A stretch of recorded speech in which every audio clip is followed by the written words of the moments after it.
بھٹناگر اور آپ دیکھ رہے ہیں بھارت کی بھاشا۔ کل ہم نے اپنے پروگرام میں ڈاکٹر حامد بشانی کا ایک ڈسکشن سنا تھا اور انہوں نے اس میں بتایا تھا کہ پاکستان کی مین پرابلم کیا ہے۔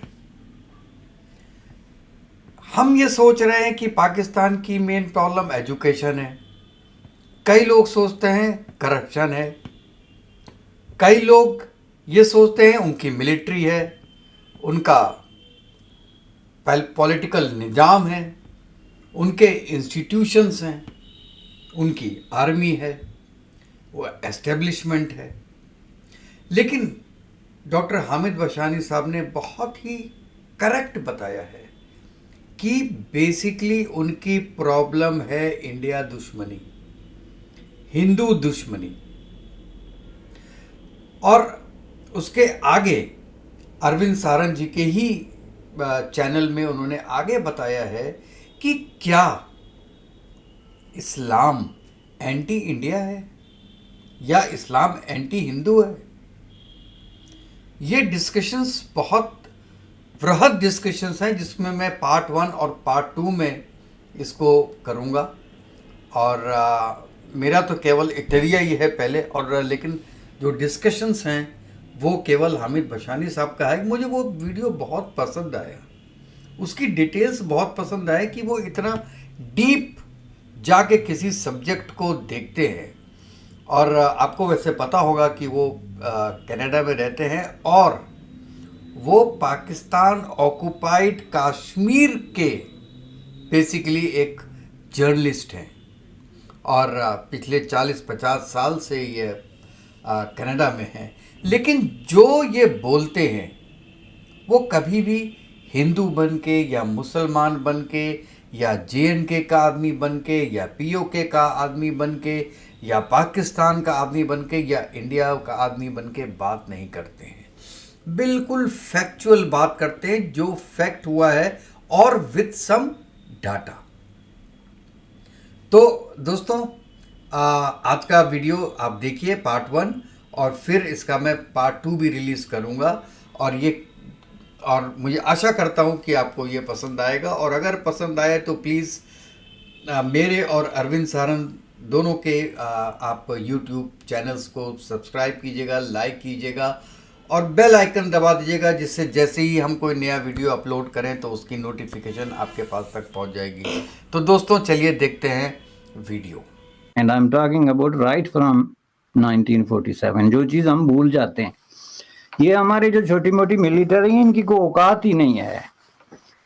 نہ ان کی کوئی حیثیت ہے کہ یہ انڈیپینڈنٹلی ڈیسیجن کریں۔ اور یہ میں کیوں کہتا ہوں کہ یہ جب سے میں نے یہ ڈی کلاسیفائی ڈاکومنٹ پڑھنے شروع کیے یونائٹڈ اسٹیٹ آف امریکہ کے، اور انفارچونیٹلی ان ڈی کلاسیفائی کو بھی انہوں نے پورا ڈی کلاسیفائی نہیں کیا، اس میں سے بھی بہت سارے ٹیکسٹ کو انہوں نے اسٹل کلاسیفائی رکھا، چونکہ ان کا خیال ہے کہ اگر ان کو ہم باہر لے آئے تو انڈین سب کنٹیننٹ میں بہت بڑا طوفان مچ جائے گا۔ کچھ ایسی چیزیں آ جائیں گی جن کی ہم کوئی وضاحت نہیں کر سکتے۔ مثلا 60s میں ایک ڈاکومنٹ میں یہ لکھا گیا کہ انڈیا پاکستان کے درمیان یہ جو نازک رشتہ ہے، اس میں 4 ایسے فیکٹر ہیں جن کی وجہ سے پاکستان کا سروائیول 100% انڈیا پہ ڈیپینڈ کرتا ہے۔ اب یہ کس پہ ڈسکس ہوا؟ بہت ہائی لیول کی جو میٹنگ تھی، جس میں president of the United state of America اور پریزیڈنٹ آف پاکستان اور ان کے سیکریٹری یہ سارے بیٹھے تھے، انہوں نے ڈسکس کیا کہ پاکستان سروائیو ہی نہیں کر سکتا۔ اب جب انہوں نے ڈاکومنٹ ڈی کلاسیفائی کیے تو وہ 4 فیکٹر پہ انہوں نے سیاہی پھیر دی۔ ان کا آرگومنٹ یہ ہے کہ ہم لوگوں کو بتا دیں تو ہنگامہ مچ جائے گا کہ بھائی پاکستان سروائیو کیسے کرتا ہے اور کیسے کرے گا، ایک بہت بڑا راز آؤٹ ہو جاتا ہے۔ یہ ہماری حالت ہے۔ Let me tell you one thing, یہ جنگ جو ہے سوویت یونین اور یونائٹڈ اسٹیٹ آف امریکہ کی تھی، اور اس میں اب یہ ثابت ہو گیا، میرے ذہن میں اب کوئی اس میں ڈاؤٹ نہیں رہا ہے، یہ نیو ڈی کلاسیفیکیشن کے بعد، کہ امریکہ کی پالیسی یہ تھی کہ کسی نہ کسی طریقے سے ہندوستان اور پاکستان دونوں کو اکٹھے رکھا جائے۔ آئیڈیل یہ ہے کہ ان کے درمیان کوئی کنفیڈریشن یا بالکل ہی ایک ڈیفنس، ایک فوج کا کوئی تصور کریٹ کر دیا جائے، چونکہ ان کے نزدیک یہ تھا کہ دنیا میں سب سے بڑے جو ریڈ اسپاٹ تھے سوویت یونین کے، ان میں سے ایک جو ہے وہ یہ ہے ساؤتھ ایشیا، اس لیے یہ ہماری ذمہ داری ہے کہ ہم اس کو بچائیں۔ اصل جنگ جو ہے وہ سوویت یونین اور امریکہ کی طرف تھی، چڑیا پر نہیں مارتی تھی،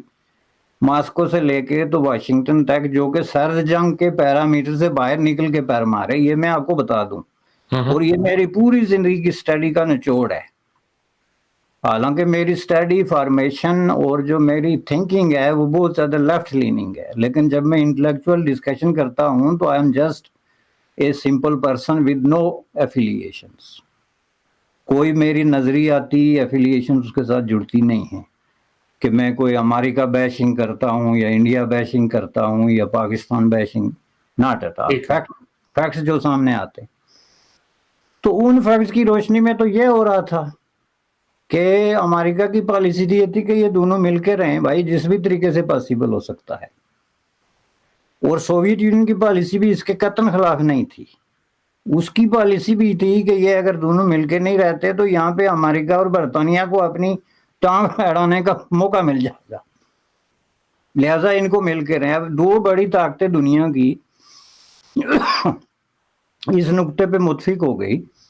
کہ بھائی ساؤتھ ایشیا کو کسی نہ کسی طریقے سے کسی جوائنٹ سسٹم کے اندر ڈالو، جس کو وہ اتنے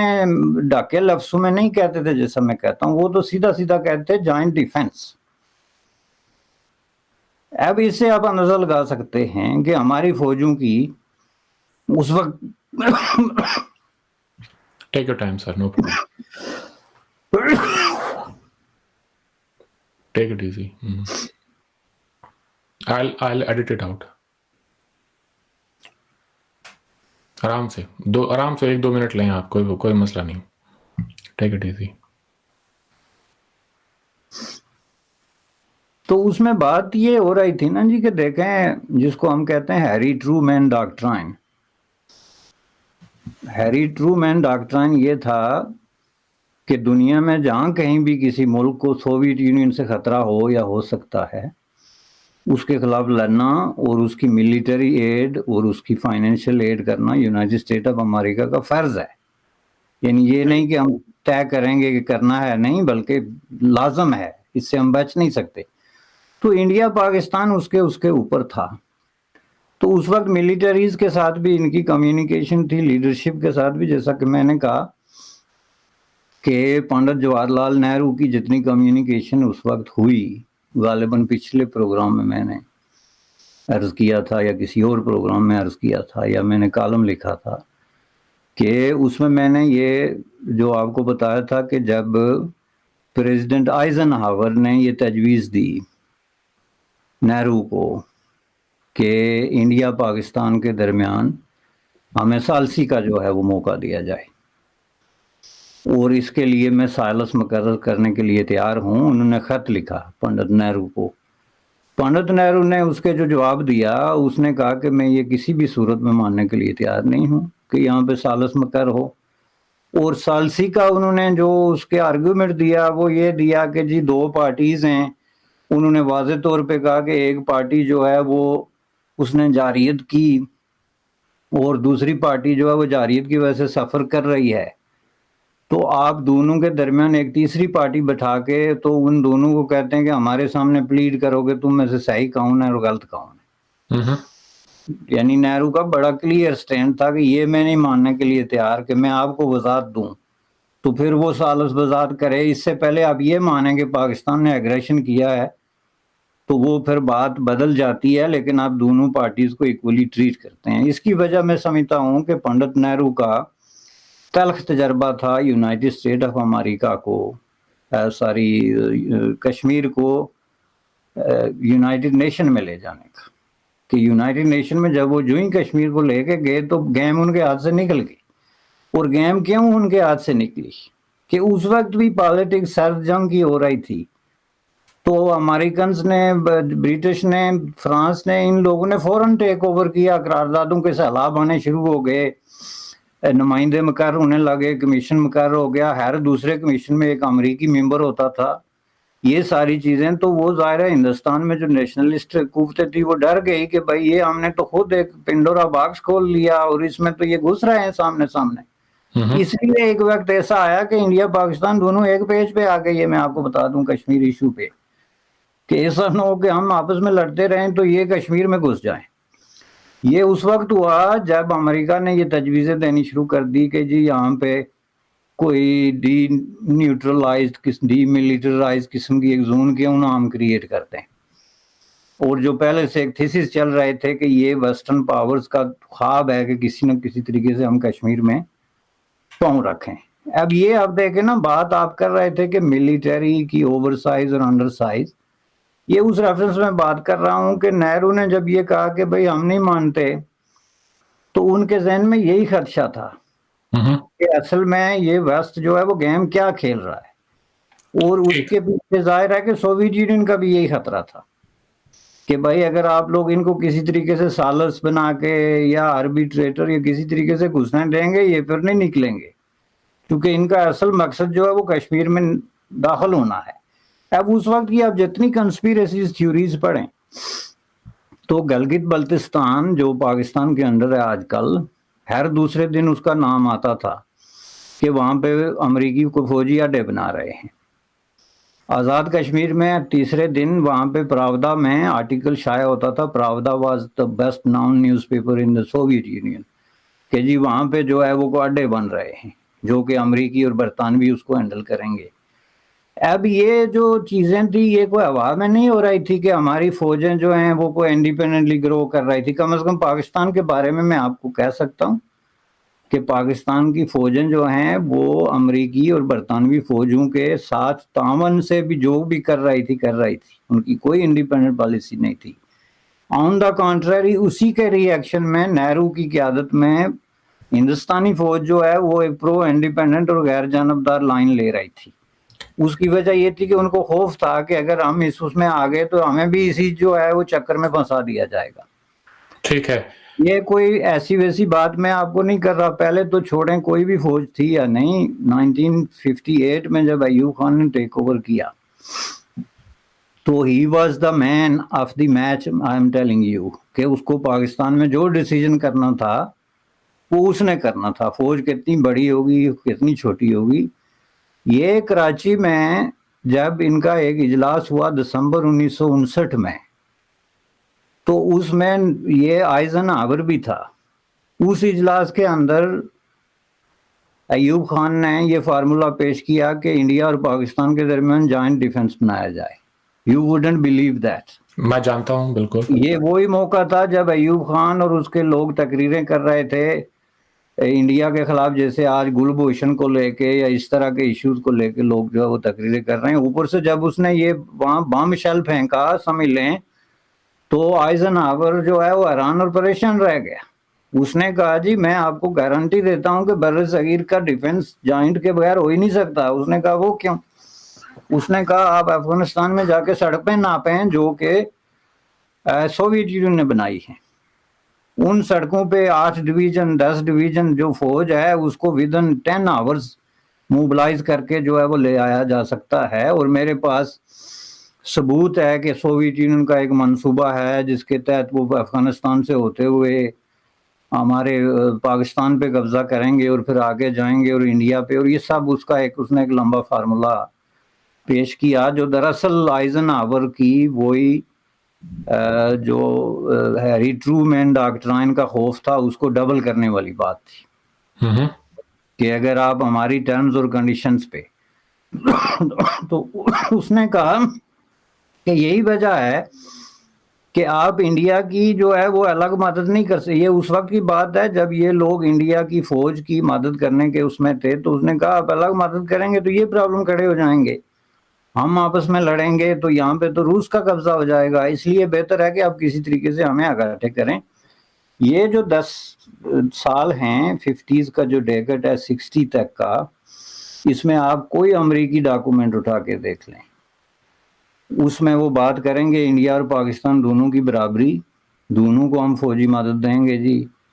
دونوں کی مالی مدد کریں گے جی، اور دونوں ہمارے ساتھ مل کے سوویت یونین کے خلاف لڑیں. تو اس وقت تک کی فوجوں کو تو آپ یوں کہہ لیں کہ وہ ملک بڑا ہے یا چھوٹا ہے، ان کی سروسز ریکوائرڈ تھی somewhere else and there were people to pay for that. یہ ایک فیکٹر میں نے آپ کو بتا دیا سوویت. دوسرا میڈل ایسٹ فیکٹر آپ دیکھ لیں، جس میں کہ پاکستان جو ہے وہ بغداد پیکٹ میں شامل ہوا تھا. اس کا کیا تھا کہ ہم جو ہے وہ میڈل ایسٹ میں رول پلے کریں گے، لیڈر بنیں گے جی ہم یہ پوری اسلامی دنیا کا. تو جب آپ اسلامی دنیا کے آپ لیڈر بنتے ہیں تو آپ کو 8-10 لاکھ فوج تو چاہیے نا ڈپلائمنٹ کے لیے. تو آپ کیا کہہ سکتے ہیں کہ ان کو صرف انڈیا دشمنی میں فوج چاہیے تھی؟ ان کے پاس تو سب سے بڑا آرگومنٹ یہ تھا کہ ہم جا کے اڈے بنا رہے ہیں ترکی کے ساتھ اور ایران کے ساتھ مل کے خلیج فارس میں اور گلف میں، اور سوویت یونین کو لڑ رہے ہیں. اور امریکہ نے اس کو اپریشیٹ کیا تھا، انہوں نے کہا ہمیں تو خزانہ ہاتھ لگ گیا. تو اس وقت تو یہ بحث نہیں تھی کہ آپ انڈیا کے خلاف ہیں تو اس لیے آپ کی فوج بڑی ہے چھوٹی. یہ 80s کی بحث ہے، میں آپ کو بتاؤں اس کے بعد کی بحث ہے. ٹھیک ہے، فاسٹ فارورڈ کرتے ہیں، آج کے کانٹیکسٹ میں آتے ہیں. یہ جانتے ہوئے کہ پاکستان کے حالات بہت خراب ہیں اکنامکلی اگر ہم دیکھیں، اور ایک طرف ایران ہے جہاں پر تمام دنیا بھر کے سینکشنز لگے ہوئے ہیں، دوسری طرف افغانستان ہے جہاں کوئی سٹیبل حکومت نہیں ہے، چین جانا بڑا مشکل ہے، نہ زبان ملتی ہے نہ کچھ اور، کاروبار کرنا بہت زیادہ مشکل ہے. ایسے میں بھارت ایک بہت بڑا ٹریڈنگ پارٹنر کے طور پہ، ایک بہت بڑی منڈی کے طور پہ پاکستان استعمال کر سکتا ہے. پھر بھی پاکستان قدم آگے نہیں بڑھا رہا ہے، کیا وجہ ہے اس کے پیچھے؟ وہی خوف. وجہ نمبر 1 تو یہ ہے کہ ان کو خوف یہ ہے کہ ہم بھارت سے تجارت کریں گے تو یہاں پہ جو ہے جو لفظ وہ استعمال کرتے ہیں ہندو بنیا، ہندو بنیا کا تو قبضہ ہو جائے گا، کیونکہ ہمارے پلے تو ہے کچھ نہیں، نہ کوئی انڈسٹری ہے نہ کوئی ہماری جو ہے وہ ہم سائیکل سے لے کے کوئی چیز چلیں. اب کچھ چیزیں بناتے بھی ہیں، کیا فرق پڑ جائے گا اس سے؟ اتنی بڑی اکانومی ہے ہندوستان، اتنے بڑے بڑے بلینرز بیٹھے ہوئے، وہ تو پورا ملک خرید لیں گے اس آڑ میں کہ ہم تجارت کر رہے ہیں جی، یہ زمینیں یہ ہوٹل یہ سب کچھ لے لیں گے. تو اس لیے ان کو سیف گارڈ چاہیے. ایک تو یہ ہو گیا وہ فکر مند طبقہ، دوسرا ہو گیا پاکستان کی نیشنل برجوازی جس کو آپ کہتے ہیں مارکسسٹ لینگویج میں، جو نیشنل کیپیٹلسٹ ہے، کہ وہ سمجھتا ہے کہ اس کو پروٹیکشن چاہیے، پروٹیکشنسٹ، کہ اس کو کیوں کمپیٹ کرنا پڑے انڈیا کے ساتھ. وہ چین کے ساتھ کمپیٹ کرتے کرتے زمین سے غائب ہو گیا، تو انڈیا کے ساتھ تو 2 دن سروائیو نہیں کرے گا، ڈس اپیئر ہو جائے گا، یا اس کو جوائنٹ وینچرز کرنے پڑیں گے، اور پھر وہی بنیا کے انڈر ہو جائے گا. کیا لفظ ہے، بنیا ہے یا بنیا ہے، ساری ابورڈ بنیا بے. تیسرا جو ہے اس میں ریلیجس ایلیمنٹ ہے، جو وہ آپ کی زبان میں وہی بات کر رہا ہے کہ جب آپ نے یہ سب کرنا تھا تو پاکستان کیوں بنایا تھا؟ لیکن یہ بحث ابھی ریلیونٹ ہے بھائی، بنا دیا تھا، آئندہ تو کوئی ارادہ نہیں ہے یہ کام کرنے کا. تو let's people do the trade. ٹھیک ہے، ہندوستان تو کھائے گا یا نہیں کھائے گا، لیکن چین جس شرط پہ پیسہ دیتا ہے، جن ٹرمز کے اوپر پیسہ دیتا ہے، جو انٹرسٹ ریٹ چارج کرتا ہے، اور اس کی تمام مثالیں ہیں پوری دنیا بھر کے اندر، بہت سارے ملکوں کے اندر، کہ کیسے چائنیز انویسٹمنٹس نے وہاں کی گورنمنٹس کو گھٹنے ٹیکنے پہ مجبور کیا ہے. ایسے میں انڈیا کتنا بڑا خطرہ ہے؟ ہم نے تو موسٹ فیورڈ نیشن کا خطاب جو ہے وہ بھی اپنے ایک ہمسائے ملک کو ہی دیا ہے، پاکستان کو، جانتے ہوئے کہ ان کے ساتھ ہماری 70 سال سے دشمنی ہے. پاکستان نے تو وہ کبھی وہ فیور ریٹرن نہیں کیا. دیکھیں میں تو انڈیا سے کسی قسم کا خطرہ میں نہیں سمجھتا اس کو، ایک بالکل 1% بھی میں خطرہ نہیں سمجھتا. اس کی وجہ یہ ہے کہ اگر آپ اس سسٹم کو آن کرتے ہیں نا، جو کیپیٹلسٹ سسٹم، یا تو پاکستان کو سوشلسٹ کنٹری ہو، ٹھیک ہے، جس نے یہ ڈکلیئر کیا ہو کہ نہیں جی ہم نے اوپن منڈی میں نہیں جانا کسی بھی ملک کے ساتھ، تو وہ پھر دوسری بات ہے، چلیں آپ سے بات ہو سکتی ہے، اپنے اپنے نظریات ہوتے ہیں. ایسی تو کوئی بات نہیں، وہ تو جو مروجہ اوپن مارکیٹ کی اکانومی ہے اس کو ایکسپٹ کرتے ہیں، بلکہ پروپوگیٹ کرتے ہیں اس کو. تو وہ پھر جی